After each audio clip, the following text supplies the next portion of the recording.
Welcome back. Today we're talking about the integration of technologies for the film Love Potion.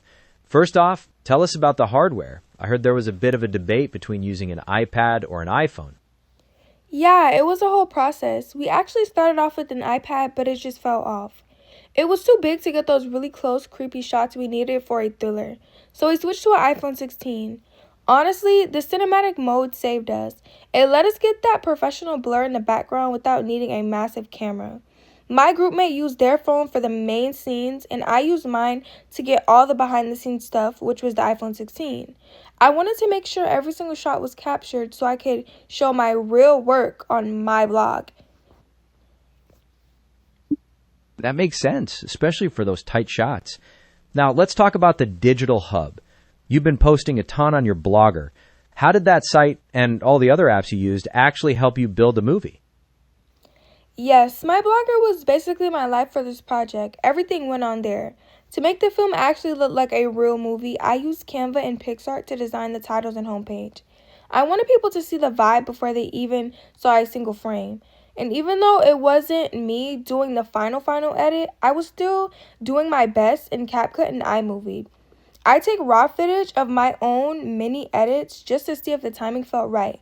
And the reason why I was including all those behind the scenes footages was so I could integrate my own technology into my blog and to show how far we're going on with this filming process. And it does mimic how our film will come out in the final edit. It helped me realize what we worked on and what we didn't before we even handed it off for the final version, and helped me with any suggestions for our group members. It sounds like you really had a comprehensive approach, using hardware like the iPhone 16 to get that specific look, and then using Blogger as a hub for everything from the titles to the practice edits.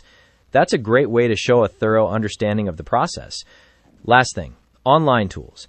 How did you go from having an idea to actually creating a soundscape and a plan with those non-copyrighted sounds? Well, at first, I didn't have an idea at all. At first, I started my animatic off and I was in charge of the sounds, finding non copyrighted sounds. So I just looked up non copyrighted sound websites and I listened to many sounds. It took me a while. And this overall helped with my group member in the final edit with non copyrighted sounds because I was with her while I was listening to those sounds, asking her for suggestions, and she was there seeing me look everything up. So technically, she would have known what to look up and known a few tips and tricks from seeing what we had did earlier on in our animatic for the sounds. And I spent a lot of time on YouTube finding lighting tutorials and camera tricks.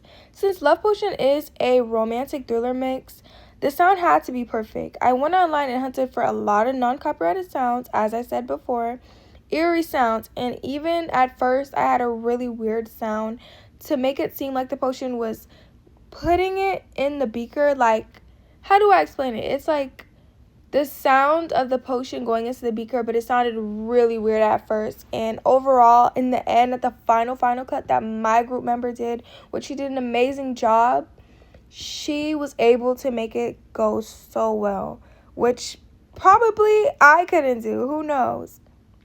But the animatic acted as our blueprint. I could show the group, hey, this is how the scene should sound before we even started recording. All that research is linked on my blog too, so you could see how my ideas grew and how us as a group worked together, doing different sections but also working together as one. That's a great way to show how your research and the technical elements work together. Well, that's all the time we have for today. Thanks so much for joining us and sharing your experience with Love Potion. Yes, thank you guys for watching, and tune in for the next podcast and let me know what you guys want to hear more about soon.